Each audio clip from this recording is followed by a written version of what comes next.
Alright, today we're going to try and do something which oftentimes feels impossible, and that's create a new build in one of the static packs.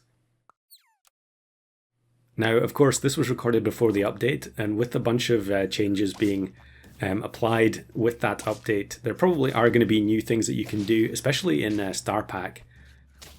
Star Pack has had some pretty significant changes for the food, so I'm sure we're going to see some new builds come out of there sooner or later. But I am in Golden Pack for this one. And the reason I'm in Golden is that I had a very specific idea using Pteranodon, and I feel like many times recently I've had an idea for something in Golden Pack, and almost always it involves trying to use Pteranodon in a slightly different way than normal. And what we're going to do today is try and recycle the same unit twice with one Pteranodon. Now, that can actually happen by chance.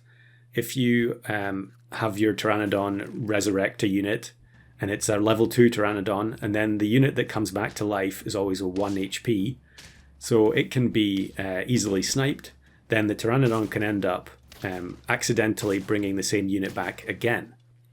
However, here we're going to do it deliberately, and in order to achieve that, we're going to give the Pteranodon Onion. Now, I have played an incredible number of Golden Pack arena runs. I hate to think exactly how many it is, but I can't remember ever seeing anyone play any team with Pteranodon plus Onion. Do let me know in the comments if you've done this before. It's obviously perfectly possible that other people have made teams like this. I've just never seen any, either in videos or as opponents in arena. But here we end up selling the Stoat. We get level 2 Sea Lion, which is always the party starter for trying to get unusual teams over the line in static packs. I mean, basically, anytime you're trying to go for an odd team, you're going to need some kind of strong scaling in order to have a chance. And what we're actually going to do is we're going to play PDF behind Sea Urchin. At least for now, it's going to go behind the Pteranodon eventually. And normally you would be playing PDF behind Slug or Beluga with a Slug inside it. And I really wanted to do a build with PDF that also did not use Slug. So what we're going to do is we're going to have the Sea Urchin at level 3, hopefully. As it seems like I'm very reluctant to sell this Baboon. Yeah, we're going to take the Cockatoo and boost up the stats on the Sea Urchin since it's going to be at the front of the team. And we actually find another Cockatoo, but I think I'm going to take the Manatee for now. And what we're going to do is we're going to have level 3 Sea Urchin, hopefully. We're going to put Pteranodon behind it. It's going to be level 2 Pteranodon. I mean, you can have a higher level Pteranodon as well if you want to. Clearly, this kind of build can fall apart if units get sniped and the Pteranodon ability goes off too early. So we might also want to look for some potatoes to protect the backline units. But ideally what's going to happen is the Sea Urchin will faint. The Pteranodon will resummon it in front of the Poison Dart Frog. The Pteranodon moves to the back with Onion, and then we're going to have Onion on the PDF as well. So actually there's an Onion here, yep, I should definitely take it. And that's going to mean that the PDF then goes to the back of the team, and the Pteranodon will then be able to summon another Sea Urchin when the second Sea Urchin faints. It's kind of difficult to visualize, but it's going to be on screen very shortly, so you'll see exactly how it works. And here we can see the power of putting Onion on PDF when it actually works, that we end up getting to snipe the Secretary Bird. Unfortunately, these types of teams that involve Onion or specific ordering being required, they generally fall apart against a lot of opponents, especially when you're playing against all packs. Because you're going to lose the Onion a high percentage of the time, and given that it's not really a protective perk, you're also going to take damage a lot of the time. Here the Fig actually comes in pretty handy and snipes the Velociraptor that they had at the back of their squad, so they don't get any value out of the strawberries, and that does end up allowing us to tie. We're actually on a pretty good winning trajectory here. But we don't really want to win that quickly because we haven't even found a Pteranodon yet. So I think I am going to freeze the Sea Lion and the Chocolate. And then we can actually take the level up on the sea urchin and hope that that gives us a pteranodon as well. Typical jump squad. Again, get excellent value from the fig. And I think the PDF is going to snipe the jackalope there. Not too long ago that I did a PDF versus Tatsalorum video, so amusing to me to see the PDF winning in that scenario. So we take the double level up, we're on 9 wins, we get the pteranodon, but we still need the level 2, and we also need the onion. So we roll a chocolate, and I think I'm just going to try and throw now. We'll put the sea urchin to the back. Maybe I could have actually just put the sea lion at the front here, but I think the reason I'm keeping it this way is that I want to make sure the pteranodon gets the +3 health.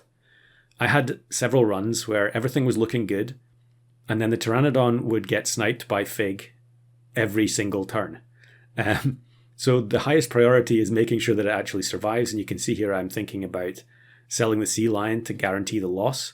But since we're on 4 hearts, I think we should just take the chance here that we're going to lose by putting the pteranodon at the front.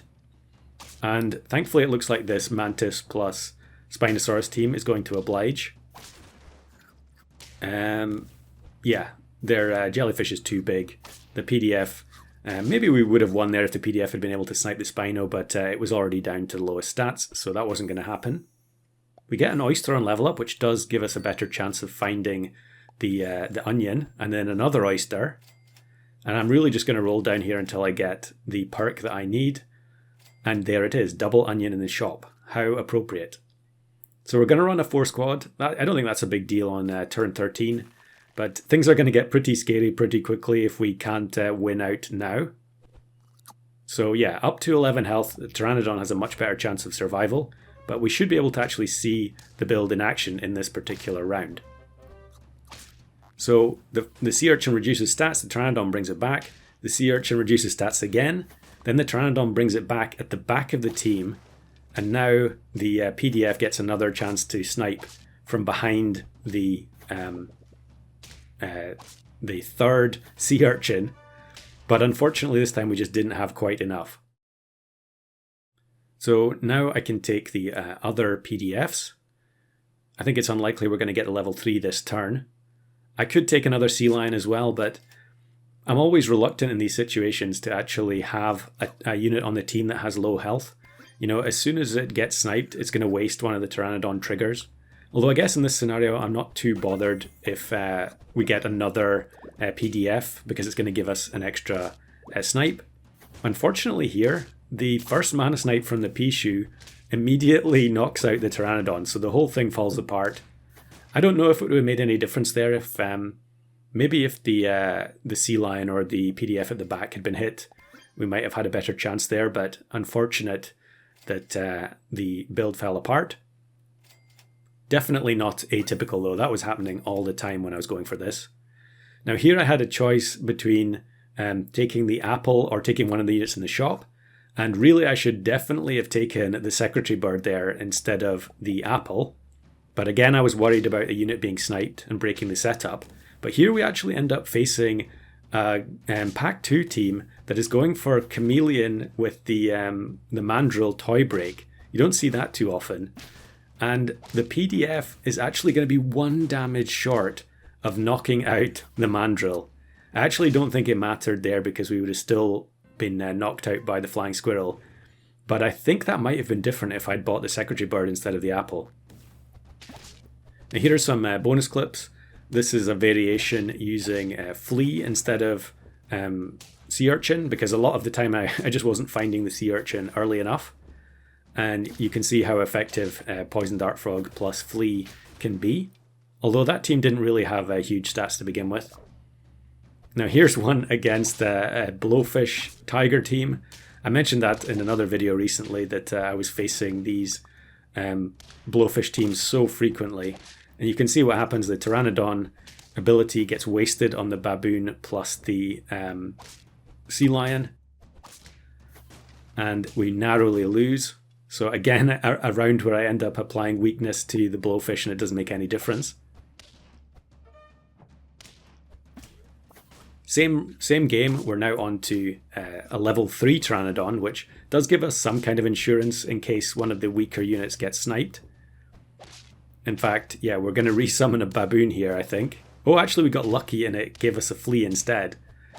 And it's very funny to me to see the dart frog sniping even when it's not in second position.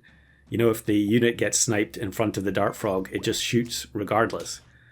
Now here's another team from Unicorn Pack with the high level Sea Serpent, and then level 3 Nessie plus Yeti is just crazy.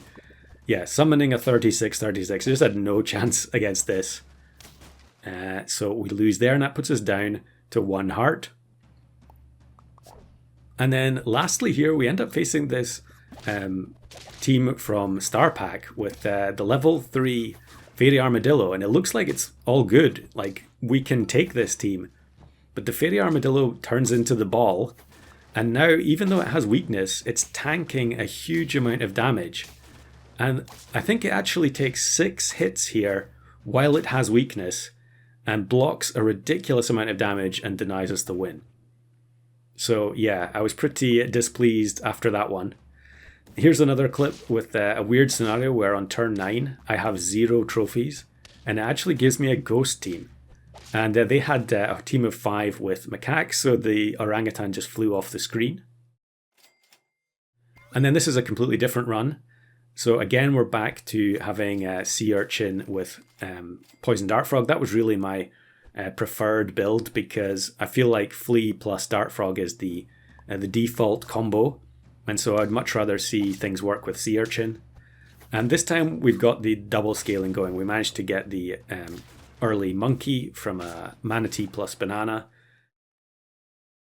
So monkey plus sea lion is giving us a much better chance of the team not falling apart as a result of disruption from the opponent. Now here I am playing the monkey at the back. Probably I would be better off with the sea lion at the back, but we do need another potato before I'm going to be willing to do that. And here's a golden pack opponent, although they don't really have any disruption. So I think we should be okay. They do have a potato on the grizzly bear, and that definitely was a problem when I got matched with golden pack opponents. That you know, teams at the back, teams like my own would be protecting their units, and therefore the dart frog often was struggling to actually snipe anything.